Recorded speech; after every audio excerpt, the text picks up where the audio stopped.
Wanted to take the time to show you an easier way to generate our string formatting. Meaning, let me show you what we've done before and what I want to make easier for you. Like we have these two variables, for example, and we've seen several ways that we can print out those variables. In other words, we have done something like this where we have printed out the name and the age, and by separating it with commas, it just prints it out. And so Fluffy and 8, that's fantastic. But then we've also wanted to format that so it looks a little bit more like a complete sentence. So we've done things where we've concatenated a string, where we've done name plus, I want to say is, so Fluffy is, and then I want to put the age, but I can't just put age because that's an integer and I need to convert it to a string or cast it to a string. So I need to add that.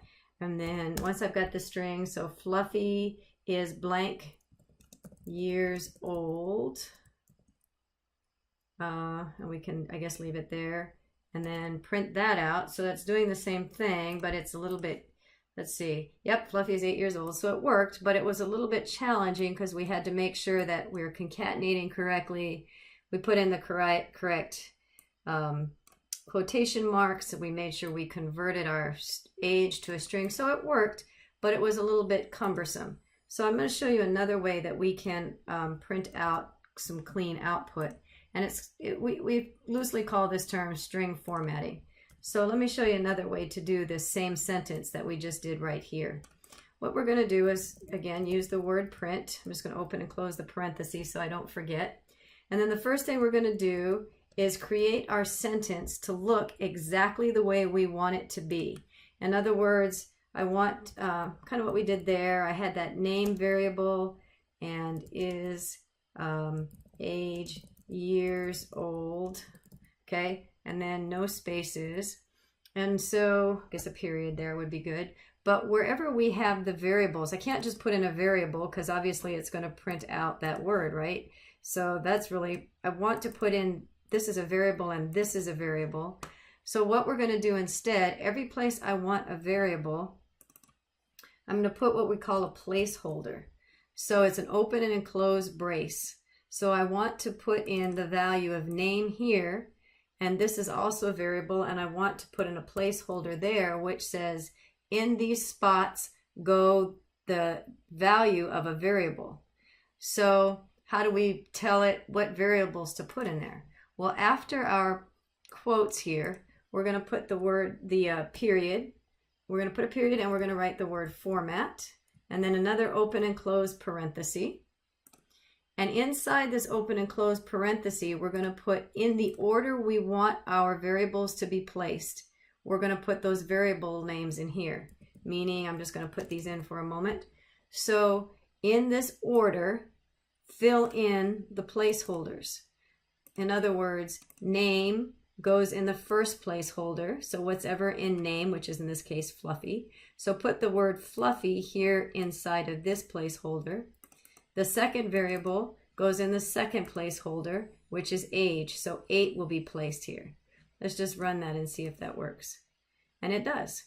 So just creating you can put as many or as few variables as you want. Let's print one where we just print out the name. So print hello. Just make your sentence exactly the way you want it to look.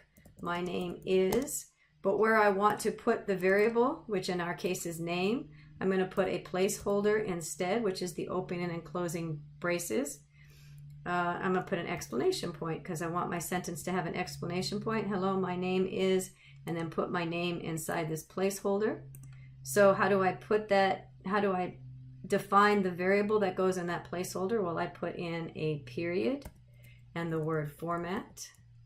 And then in parentheses, I'm going to put in the variable I want to put in that placeholder, which is name.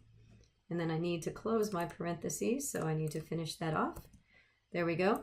So I have an opening and closing parentheses for my format. And inside the format parentheses, is a list in order of the variables that are going to go into my placeholder. So let's see if this just prints out, hello, my name is, with an exclamation point. So we'll run that. And hello, my name is Fluffy. Let's see. You can also make this, use this same kind of formatting for your input statement. In other words, let's get the weight. Weight equals input, open and close parenthesis. And before, let's say if we wanted to, what is, and I wanted to put Kirsten's weight or whatever, Fluffy's weight. So I'd have to do plus, and then I'd have to name plus, comma, S, weight. W-E-I-G-H-T. So that's hard. That's hard to remember all of that. So let's make sure I did that right. Let me run it to make sure that I even input that all correctly. What is Fluffy's weight? It is. So there's got to be an easier way to do this because it's hard to keep track of all of that. So you can do the same thing with this format. So instead of having this concatenating the variable, I'm just going to eliminate all of that. I'm going to delete it.